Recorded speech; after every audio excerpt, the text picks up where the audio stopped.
Queridos amigos, sejam bem-vindos ao canal Videira Espírita. Meu nome é Cristina Brito e este é o programa Projeto 15 Minutos, o Evangelho segundo o Espiritismo.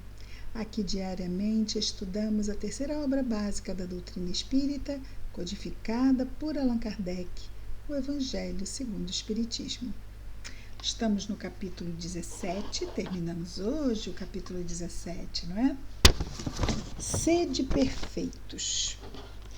O item 11, a última instrução dos Espíritos do capítulo 17, trata de cuidar do corpo e do espírito. Afinal, não podemos só imaginar que nos tornaremos perfeitos apenas por ideias.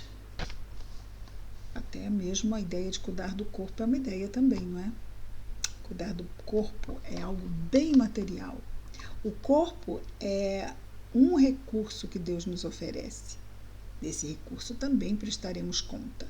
Então, é um recurso valiosíssimo, como qualquer recurso que recebemos, e do nosso corpo, e do uso que fizemos dele. Vamos prestar contas. No item 11, então, é uma mensagem do Espírito Georges, espírito protetor, recebido em Paris, essa mensagem em 1863. Então, Georges, cuidar do corpo e do espírito, nos diz assim: a perfeição moral consiste na maceração do corpo. Então, o Espírito Jorge já começa com uma pergunta. A perfeição moral consiste na maceração do corpo, porque tem doutrinas religiosas que acreditam que se flagelar, né? Tem até um chicotinho com lâminas, que as pessoas se flagelam e que acreditam que naquela flagelação estão purificando a si mesmos. Então, essa pergunta, isso não é de hoje que acontece, não é? É muito bem colocada. A perfeição moral consiste na maceração do corpo? Para resolver esta questão, diz o Espírito, eu me apoio sobre os princípios elementares e começo por demonstrar a necessidade de cuidar do corpo que, segundo as alternativas de saúde e de doença, influi de maneira muito importante sobre a alma, que é preciso considerar como cativa na carne. Então, o nosso espírito, nós, espíritos, a nossa instância espírito, nós não podemos simplesmente, quer saber? Fui. Mas largo o corpo e nunca mais quero saber. Não, porque eu tenho laços fluídicos que me prendem a ele. Então, toda noite, quando dormimos, nos libertamos, vamos a outras instâncias, mas os laços fluídicos continuam fazendo a ligação. Tanto que, se soar um despertador, nós somos puxados automaticamente para o nosso corpo.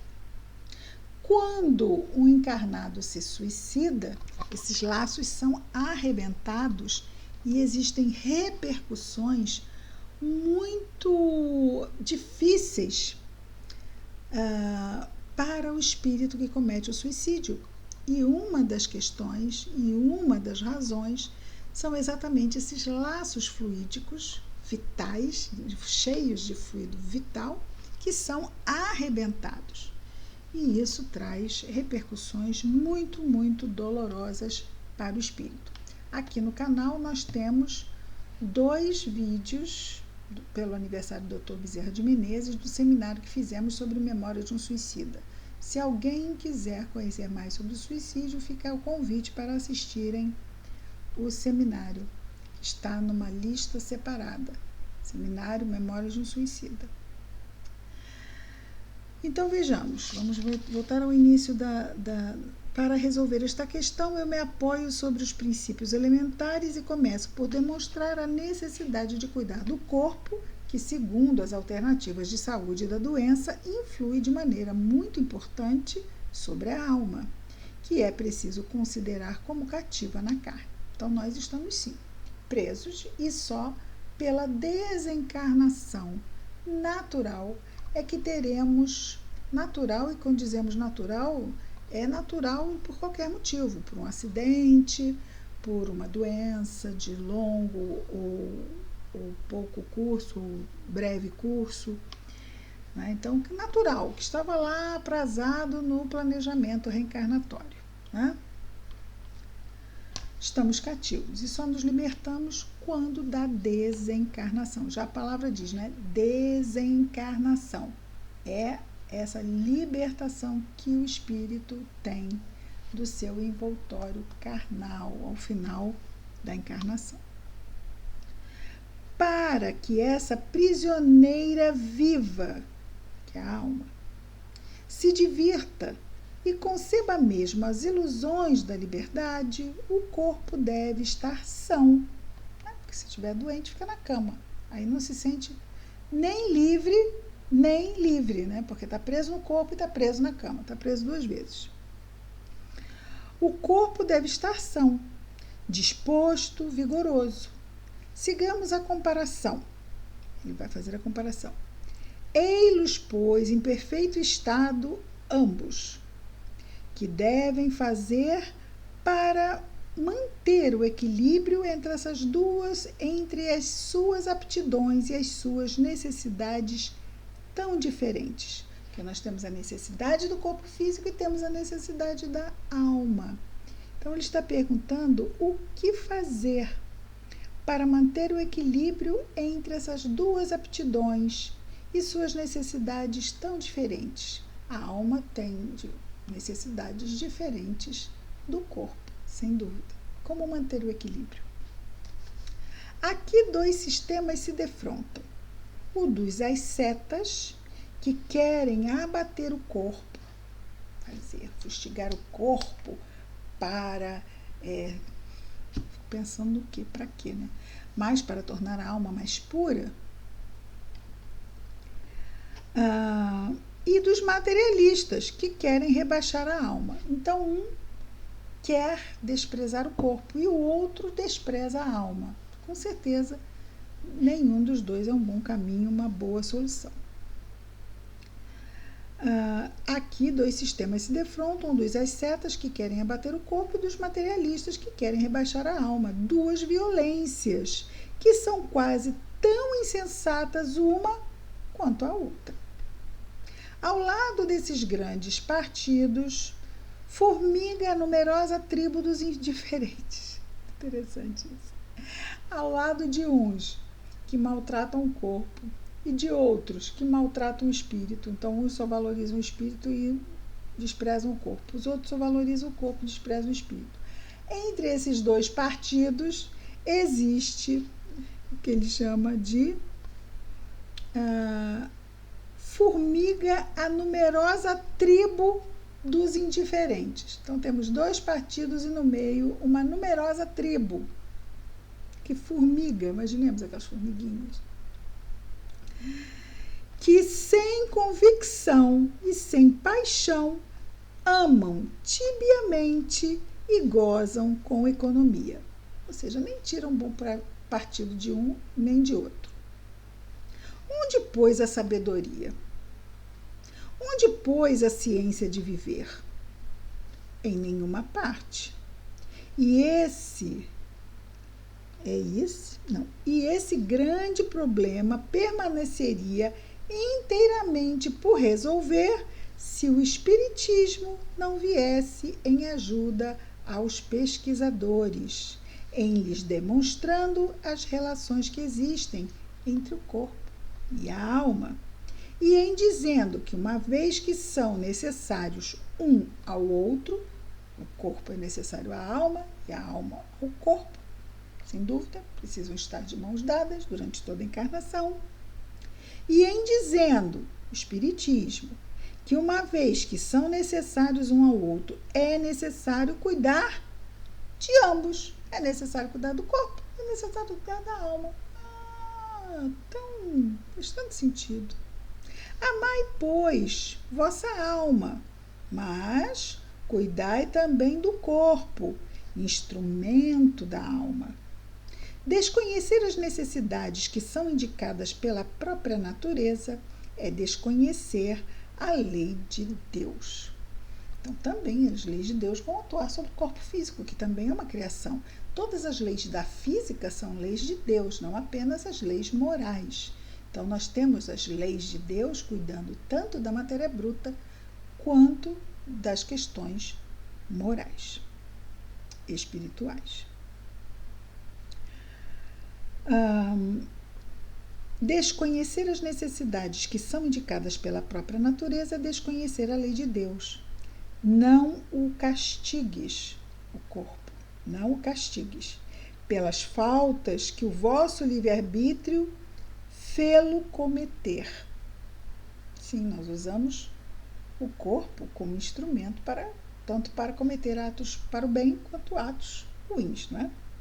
Então, mas quando usamos nosso corpo para cometer coisas ruins, inclusive vícios, não é? Nós castigamos esse corpo, coitado, porque ele vai sofrer as injunções dos vícios que colocamos nele, não é? Não o castigueis pelas faltas que o vosso livre-arbítrio o faz cometer, e das quais ele é tão irresponsável como é o cavalo mal dirigido pelos acidentes que causa. Lembrar que naquele tempo não tinha carro ainda. Então, eram cavalos. O cavalo é levado pelo cocheiro, né? Se for uma carruagem. Sereis, pois, mais perfeitos, se martirizando o corpo, com isso não ficais menos... Vou reler. Sereis, pois, mais perfeitos se, martirizando o corpo, com isso não ficais menos egoístas, menos orgulhosos e pouco caridosos para com o vosso próximo. Sem dúvida, se a gente martirizar o corpo, qual é a virtude moral que estamos desenvolvendo com isso? É inútil. Né? Se marcarmos todo o nosso corpo com chicote, em que isso nos torna melhores? Só vai nos tornar uma pessoa cheia de cicatrizes, só. Sereis, pois, mais perfeitos. Já lemos isto. Não, a perfeição não está nisso. Ela está inteiramente nas reformas que fareis vosso espírito suportar. Reformas morais. Suportar reformas morais, não suportar golpes físicos, não é? Dobrai-o, o espírito, não o corpo. Dobrai-o, submetei-o, humilhai-o, mortificai-o. É o meio de torná-lo dócil à vontade de Deus. Ou seja, nos tornando o quê? Humildes. Quando eu falo humilhar, é nos tornarmos humildes, brandos, pacíficos, misericordiosos, tornando-nos assim dóceis à vontade de Deus. E o único que conduz à perfeição. Essas reformas do espírito é o único meio que nos conduz à perfeição. Não vai ser martirizando o corpo, pelo contrário, temos que tratar bem o corpo. Se martirizamos o corpo, ficamos doentes na cama, que bem, onde podemos ajudar Jesus na obra do bem no mundo? Claro que vamos ter os nossos momentos em que estaremos muitas vezes na cama, doentes, mas bons momentos para refletirmos, para fazermos avaliações, para nos fortalecermos diante das lutas. Tudo tem seu porquê e seu propósito, não é?